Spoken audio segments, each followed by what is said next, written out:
Isa sa mga pinasikat niyang kanta ay ang Ang awan ng iyong mukha sa first look. Akala ko nung una. Gabi-gabi na lang kitang naiisip. Pumaasa at marami pang iba.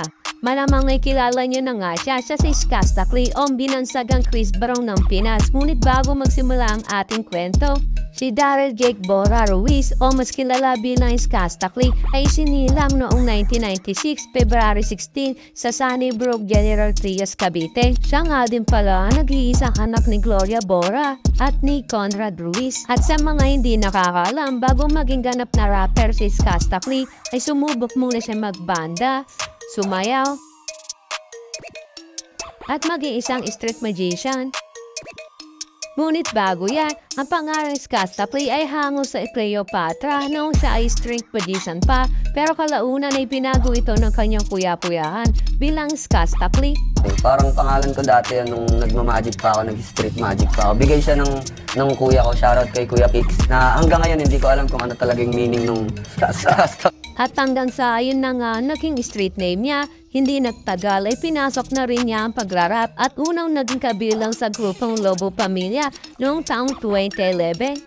Sinong nagsabi? Di kami babalik, mabulalo lahat kami ay umalis. Nagkamali ka na kinakalapan o kala sinasabi mo naglaho na lahat ang mapangis. Paano ba naman kasi ang dami kung na binibilit kami sirain para di na umangat. Di ba rin ba maalis sa utak mo mga salita ko mga tigre kung kumagat? O diba, noon pa may makikitaan mo na siya ng talento. Kalaunan ay tinuloy-tuloy pa rin ni Skastakli ang kanyang pagrarap hanggang sa mapasari siya sa grupong Old Cash Dog o mas kilala bilang OC Dogs at dito na nga niya inumpisahan ni Skastakli yanigay ng hip-hop scene. Lalo na nung nilabas niya pa ang kanyang kanta na pinamagatang Beast Mode. Buksan natin ang unang pahina. Asan yung kanin, yung pagkain at hinain na mandaragit pag naakit parang agila. Ako ay medyo merong crazy flow like say kanina. Patatapos nga niya na ay nagsunod-sunod pa ang kanyang hit song kasama ang grupong OC Dogs. Guess who's back with the brand new track? Make your purchase now. OC, mega muna me.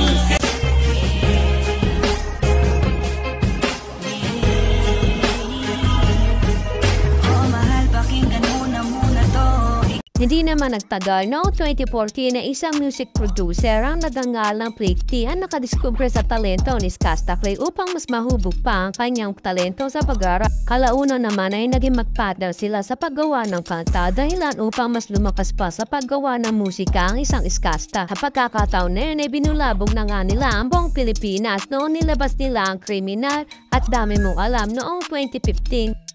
Flip on the beat. Panty droppers lead. Kamusta? Tuloy ka, halika na pare, wag kang mahiyang pumasok. Viva! Flip. Guess who's back, bitches? Panty droppers lead.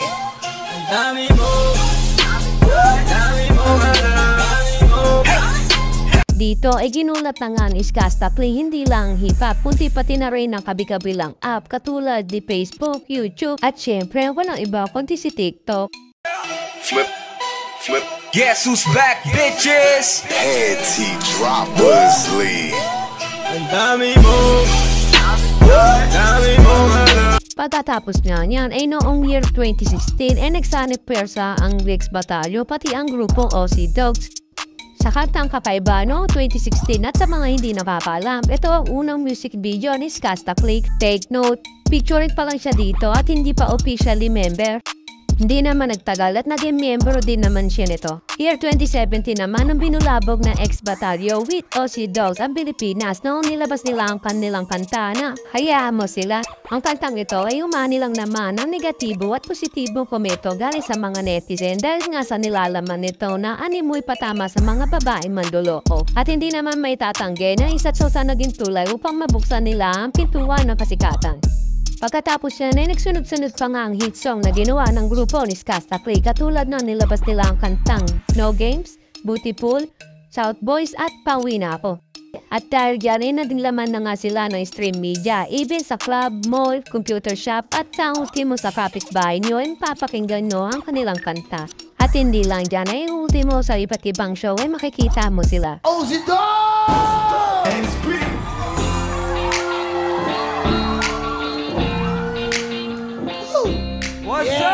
At 2018 naman, nung nakilala ni Skastakli ang kasintahan niya noon na si Zainab Harake. At sa sobrang sikat nga ni Skastakli ay nagisikat na rin ang kanyang kasintahan at hindi kalaunan ay binansagan sila ng kanilang mga fans na Team Cyril. 2019 naman at nagpatuloy ang kasikatan ni Skastakli kasama ang grupo niyang X-Battalion. Hanggang sa naispatan na nga sila ni Miss Ai de las Alas at kalaunan ay naging manager nila to. At sinama nga rin sila nito sa paggawa ng pelikula na pinamagatan Sons of Nana Isabel. I pronounce you mother and sons. Wow! Salamat po sa blessing, Father! Pinag-isipan niyo talaga. Ngunit hindi nagtagal ay inuwanan din sila nito bilang isang manager sa ilang hindi pagkakaintindihan. Fast forward, after naman ng hiwalayan ni Skastakli at ni Zainab Harake ay naglabas agad siya ng kanta na pinamagatang Sebia. At ito lang naman ang kauna-unahang 100 million views na kanta ni Skastakli. Fake note, siya lang din ang nakagawa niya sa Pilipinong hip-hop. At sa lupit nga ng kantang ito ay naibalik niya muli ang inalayan niya ng kanta na walang iba kundi si Zainab Harake. At noon lang 2021 ay binayaan na nga sila ng supling na pinangalanan nilang Bia. At sinundan agad ito ni Skastakli na paggawa ng kanta na pinamagatang Lagi para sa kanyang anak na si Bia. At umani nga rin ito ng million views. At katulad ng ibang relasyon ay meron ding hindi pagkakaunawaan. At noong lang 2022 ay inannounce nga ni Zainab Harake na hiwalay na sila ni Skastakli.